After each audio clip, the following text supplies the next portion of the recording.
তো আমরা অনেকদিন ধরে কিন্তু সোশ্যাল মিডিয়া, টিভি, প্রিন্ট মিডিয়ায় অনেক ধরনের অ্যাড দেখতেছি bKash অ্যাপ নিয়ে, যে তারা নতুন একটা অ্যাপ আনতেছে এবং সেই অ্যাপে আপনাদের প্রত্যাশা অনুযায়ী বিভিন্ন ধরনের ফিচার অ্যাড করা হবে। তো কিছুক্ষণ আগে bKash তাদের বেটা অ্যাপ রিলিজে আমাকে একটা অ্যাক্সেস দিয়েছে, যার মাধ্যমে আমি আমার ফোনে bKashের যে বেটা অ্যাপটা সেটা ইনস্টল করতে পেরেছি। তো আপনারা যারা জানেন না যে বেটা রিলিজ আসলে কি, বেটা রিলিজ হলো এক রকমের টেস্ট রিলিজ, অর্থাৎ অ্যাপটি কিন্তু এখনো আন্ডার ডেভেলপমেন্ট আছে, বাট কিছু কিছু ইউজারকে তারা টেস্ট করতে দেয়, ইউজ করতে দেয়, যেন তারা বিভিন্ন ধরনের বাগ ধরতে পারে বা বিভিন্ন ধরনের ফিডব্যাক দিতে পারে। Hello, this is Shakil Ahmed Shaz from ShazTech. আজকের এই সম্পূর্ণ ভিডিও জুড়ে আমরা bKash অ্যাপের একটা কুইক ওভারভিউ দেখবো যে এতে নতুন কি কি অ্যাড করা হয়েছে। তো চলুন আর দেরি না করে শুরু করা যাক। তো আপনারা এখানে দেখতে পারতেছেন যে bKash তাদের যে বিটা অ্যাপের যে রিলিজটা সেখানে আমাকে অ্যাক্সেস দিয়ে দিয়েছে। তো এখন আমরা কি করব, এই অ্যাপটা ওপেন করে দেখার চেষ্টা করব যে তাদের এই নতুন অ্যাপে তারা কি কি অ্যাড করেছে। তার আগে আপনাদেরকে একটা কথা বলে রাখতে চাই, এই যে অ্যাপটা এটা কিন্তু বেটা স্টেজে আছে, অর্থাৎ আন্ডার ডেভেলপমেন্ট। তার মানে এখানে কিন্তু প্রতিনিয়ত নতুন নতুন ফিচার অ্যাড করা হবে। অর্থাৎ আজকে আমি আপনাদেরকে যে ফিচারগুলো দেখাবো, আগামীকাল বা তারপরে কিন্তু এই ফিচারগুলো নাও থাকতে পারে, নতুন আরো কিছু অ্যাড হইতে পারে। তবে আমি আশা করব খুব বেশি একটা চেঞ্জ হবে না। তো চলুন আমরা অ্যাপটি ওপেন করি। তো আপনারা দেখতে পারতেছেন যে bKash অ্যাপটা ওপেনের সাথে সাথে আমাদের কিছু পারমিশন চাচ্ছে এবং আপনারা দেখতে পারতেছেন এখানে যে ইন্ট্রো অ্যানিমেশনটা এটা কিন্তু আগের থেকে চেঞ্জ হয়েছে। তো এখন আমি কি করব, পারমিশনগুলো অ্যালাউ করে দেবো।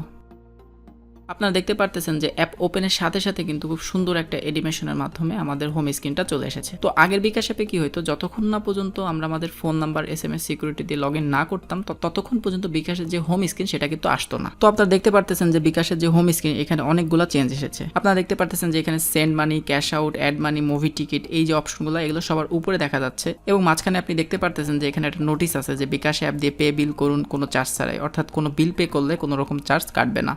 তারপরে আপনার একটা অপশন দেখতে পারতেছেন যে অফার্স, এখানে আপনি দেখতে পারতেছেন যে KFC 26% অফ, পিজা অফার আছে, বাফেট অফার আছে। অর্থাৎ bKash কিন্তু অনেক দিন ধরে তাদের অ্যাডে বলতেছিল যে আপনাদের অ্যাপে আপনারা কি কি চান। তো অনেকে সেখানে বলেছিল যে আমরা যদি কোনো রেস্টুরেন্ট বা কোনো দোকানের অফার পাইতাম আমাদের অ্যাপের মাধ্যমে তাহলে খুব ভালো হতো। তো আপনারা দেখতে পারতেছেন যে এখানে সিকিউরলি খুব সুন্দরভাবে কিছু অফার দেওয়া আছে। যেমন আমি যদি KFCর উপরে ক্লিক করি, আপনারা দেখতে পারতেছেন যে এখানে 850 টাকা একটা অফার আছে, সেটা দেখাচ্ছে। তারপরে দেখুন এখানে পিজা হাটের যে পিজা অফার সেটা আপনি দেখতে পারতেছেন। তো এই অফার সেকশনে কিন্তু আপনি টাইম টু টাইম বিভিন্ন ধরনের অফার দেখতে পারবেন, যেটা আগের bKash অ্যাপে দেখা যাইতো না। তারপরে নিচে দেখতে পারতেছেন যে এক্সপ্লোর সেকশনে কিছু ওয়েবসাইটের অ্যাড্রেস দেওয়া আছে, যেমন ডেস্কো প্রিপেইড, পিকাবো, দারাজ। তো মনে করুন আমি পিকাবোতে যদি ক্লিক করি তাহলে আপনি দেখতে পারবেন যে সরাসরি তাদের ওয়েবসাইটে চলে যাচ্ছে। অর্থাৎ এই এক্সপ্লোর সেকশনে বিভিন্ন ধরনের ওয়েবসাইটের অ্যাড্রেস কিন্তু আমরা দেখতে পারবো যেগুলো bKashের সাথে ইনভলভ। তারপর আমরা যদি আরেকটু নিচে চলে আসি, হোমের ঠিক ডান পাশে আপনারা দেখতে পারতেছেন যে স্ক্যান কিউআর এবং তার ঠিক পরেই আছে ইনবক্স। অর্থাৎ আমাদের তিনটা প্রয়োজনীয় জিনিস কিন্তু একেবারে নিচে ট্যাব আকারে দিয়ে দেওয়া হয়েছে। আমি যদি হোমে ক্লিক করি সাথে সাথে আমি হোমে চলে যেতে পারবো। আমাদের যদি কোনো কারণে কিউআর কোড স্ক্যান করা দরকার হয় তাহলে আমরা স্ক্যান কিউআর কোডে যাব, আর আমাদের বিভিন্ন ধরনের নোটিফিকেশন, বিভিন্ন ধরনের মেসেজ কিন্তু আমরা ইনবক্স সেকশনে পাবো। অর্থাৎ আগের থেকে ইউজার ইন্টারফেস আরেকটু ইজি করা হয়েছে। তো এখনো যদি আমি সবার ডান পাশে উপরে দেখুন bKashের একটি লোগো আছে, সেখানে ক্লিক করি, আপনি দেখতে পারতেছেন যে এখানে বাংলা অর্থাৎ ল্যাঙ্গুয়েজ চেঞ্জ করার একটা অপশন আছে এবং আমি যদি আবার ক্লিক করি আবার আমি ইংরেজিতে ফিরে আসতে পারতেছি। তাছাড়া বরাবরের মতো হেল্পলাইনের নাম্বার আপনি দেখতে পারতেছেন এবং তার নিচে আপনি দেখতে পারতেছেন যে লগ ইন এবং রেজিস্ট্রেশন নামে একটি অপশন আছে। অর্থাৎ খেয়াল করুন, আগে আমরা কি করতে পারতাম, bKashে কিন্তু শুধুমাত্র লগ ইন করতে পারতাম আমাদের নাম্বার দিয়ে। আমাদের যদি অ্যাকাউন্ট খুলতে হতো আমাদের কিন্তু এজেন্টের কাছ থেকে অ্যাকাউন্ট খুলে আসা লাগতো। কিন্তু এখন আমরা দেখতে পারতেছি যে এখানে রেজিস্ট্রেশন নামে একটা অপশন আছে। তো আমি আপনাদের আজকে দেখাবো লাইভ যে আসলে রেজিস্ট্রেশনের মাধ্যমে আপনি কি করতে পারবেন। ভিডিওটি দেখতে থাকুন। তো এখন যদি সবার বাম পাশের উপরে যে হিউম্যান আইকনটা আছে আমি এখানে ক্লিক করি, আপনি দেখতে পারতেছেন যে এখানে দুইটা অপশন আছে। একটা হচ্ছে I want to log in, I want to register a new account. তো রেজিস্টার এ নিউ অ্যাকাউন্টের কাজ আমি একটু পরে দেখাবো। আপাতত আপনাদের দেখাচ্ছি যে আপনি যদি লগ ইনে ক্লিক করেন তাহলে কি আসবে। তো এখন আমি কি করতেছি, এখান থেকে লগ ইনে প্রেস করতেছি। দেখুন এখানে আমাদের যে লগ ইন স্ক্রিনটা আছে সেটাও কিন্তু চেঞ্জ হয়েছে। তো এখানে আমি আমার নাম্বারটা প্রবেশ করাচ্ছি। খেয়াল করুন আমাদের নাম্বারটা যখন ওকে হয়ে যাচ্ছে তখন বাম পাশের যে আইকনটা আছে সেটার কালার কিন্তু চেঞ্জ হচ্ছে। আমি একটা ডিজিট আবার ডিলিট করে দিচ্ছি। আপনি দেখতে পারতেছেন যে বাম পাশে যে আইকনটা আছে সেটা কিন্তু এখন আর রেড হয় নাই। তো এখন আমি যদি আবার ডিলিট করা নাম্বারটা আবার ডায়াল করি তাহলে সাথে সাথে দেখতে পারতেছেন যে রেড বাটনটা চলে এসেছে, অর্থাৎ রেডি টু গো। তো আমরা নেক্সটে যাচ্ছি। এবার আমার ফোনে একটা ভেরিফিকেশন কোড আসবে। আপনারা দেখতে পারতেছেন যে অটোমেটিকভাবে একটা ভেরিফিকেশন কোড আসছে এবং bKash অ্যাপ সেটাকে রিসিভ করে ফেলেছে অটোমেটিকভাবে। এখন আমাদেরকে কি করতে হবে, সেই আগের মতো করে আমাদের bKashে যে পাসওয়ার্ডটা আছে সেটা এন্টার করতে হবে। তো আমার পাসওয়ার্ডটা এন্টারের সাথে সাথে এখানে দেখুন আরও একবার জিজ্ঞেস করতেছে যে আমার অ্যাপের ল্যাঙ্গুয়েজ আমি কি রাখতে চাচ্ছি। তো এখান থেকে আমি ইংরেজিটা সিলেক্ট করে দিচ্ছি। তারপর একটা স্ক্রিন আসবে যেখান থেকে আপনি আপনার নামটা চেঞ্জ করতে পারবেন। তারপরে স্ক্রিনে আপনি আপনার প্রোফাইলের জন্য একটা ছবি অ্যাড করতে পারবেন এবং তার নিচে দেখুন একটা অপশন আছে make my picture visible to other bKash app user. অর্থাৎ এখানে যদি আপনি টিকমার্ক দিয়ে দেন তাহলে হবে কি, যদি অন্য কোনো বিকাশ অ্যাপ ইউজার তাদের অ্যাপের মাধ্যমে আপনার সাথে কোনো লেনদেন করতে চায় তাহলে হবে কি তাদের অ্যাপে আপনার ছবিটা দেখা যাবে। জিনিসটা অনেক ক্ষেত্রে অনেক রিলায়েবল, অর্থাৎ আমি যার সাথে লেনদেন করতেছি তার প্রোফাইলের ছবিটা যদি আমরা দেখতে পাই তাহলে জিনিসটা অনেক ট্রাস্টেড হয়। তো আমি আপাতত এটাকে স্কিপ করতেছি। তো স্কিপ করার পর দেখতে পাচ্ছেন যে আমাদের হোম স্ক্রিনটা সেটা আরেকটু চেঞ্জ হয়েছে। সবার উপরে যে অপশনগুলো আছে সেগুলো কিন্তু এখন একই আছে, send money, mobile recharge, cash out, make payment, add money, pay bill, movie ticket, সবকিছু কিন্তু আগের মতোই আছে। এবং এখানে আপনারা দেখতে পাচ্ছেন যে মাই বিকাশ নামে একটা সেকশন আছে। তো মাই বিকাশ সেকশনে আমি কিছু নাম দেখতে পারতেছি, এটা হচ্ছে আমার কন্ট্যাক্ট নেমস, অর্থাৎ লাস্ট যেই কন্ট্যাক্টের সাথে আমি আমার বিকাশ দিয়ে লেনদেন করেছি সেগুলো কিন্তু এখানে এক সিরিয়ালে দেখাচ্ছে। তো আমি যদি সবার ডান পাশে একটা তীর বাটন আছে এখানে যদি ক্লিক করি আপনি এটাকে আরও বড় করে দেখতে পারবেন যে আপনার যে বিকাশে যে লেনদেনটা যাদের সাথে ছিল রিসেন্ট সেটা কিন্তু এখানে শো করতেছে। তারপর আমি একটা পরিবর্তন লক্ষ্য করতেছি যে এখানে যে সাজেশন পার্টটা আমি যখন লগ ইন করা ছিলাম না তখন সবার নিচে ছিল, কিন্তু এখন কিন্তু এটা তার উপরে শো করতেছে। এবং আপনি যদি এই তীরে ক্লিক করেন তাহলে এটাকে বিগ স্ক্রিনে দেখতে পারবেন। এবং তার নিচে কিন্তু অফার সেকশনটা চলে এসেছে যার মাধ্যমে আমরা বিভিন্ন জায়গার অফার দেখতে পারবো। তাছাড়া আগের অ্যাপের মতোই সবার উপরে দেখুন ট্যাপ ফর ব্যালেন্স নামে একটা অপশন আছে, এখানে আপনি ক্লিক করলে আপনার বিকাশে যে ব্যালেন্সটা আছে সেটা আপনি দেখতে পারবেন।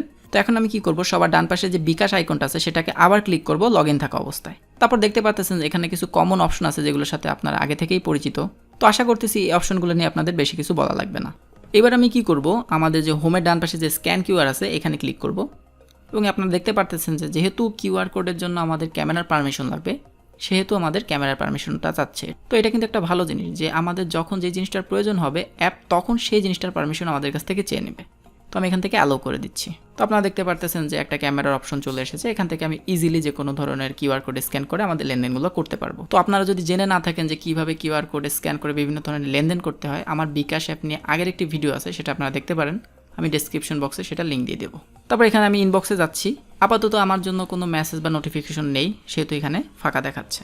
তো এই ছিল মোটামুটি হোম স্ক্রিন। আশা করি এই জিনিসগুলো আস্তে আস্তে আরও চেঞ্জ হবে, বাট বেশি চেঞ্জ হবে না। তো এখন আমরা কি করব, বিকাশে যে নতুন রেজিস্টার নিউ অ্যাকাউন্ট ফিচারটা আছে এটা আমরা একটু এক্সপ্লোর করব।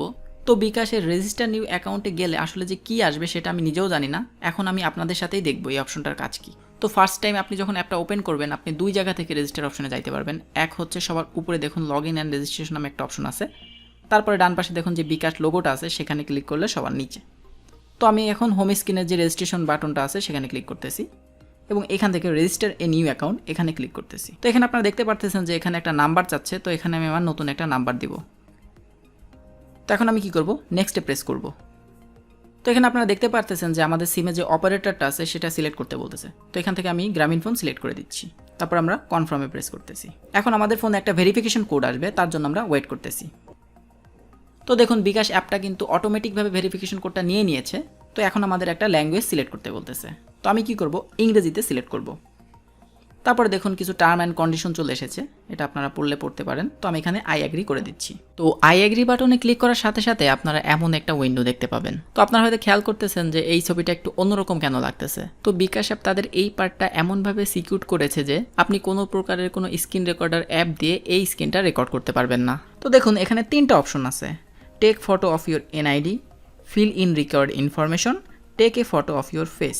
অর্থাৎ এখান থেকে বোঝা যাচ্ছে এর পরে যে স্টেপগুলো সেগুলো হচ্ছে প্রথমে আপনার যে ন্যাশনাল আইডি কার্ডটা আছে তার ছবি তুলে এখানে আপলোড করতে হবে। তারপর বেসিক কিছু ইনফরমেশন যেমন আপনার নাম, অ্যাড্রেস, বৃত্তান্ত আপনাকে এখানে লিখে দিতে হবে। এবং সবার শেষে কি করতে হবে, এই অ্যাপের মাধ্যমে আপনার একটা সেলফি তুলে এই অ্যাপের মাধ্যমে আপলোড দিতে হবে। অর্থাৎ আমরা অনেকেই জানি নতুন একটি অ্যাপ যেটা বিকাশের মতো, সেটা হচ্ছে নগদ, সেখানেও কিন্তু ঠিক এমনই একটা টেকনোলজি ব্যবহার করা হয় যার নাম হচ্ছে ওসিআর।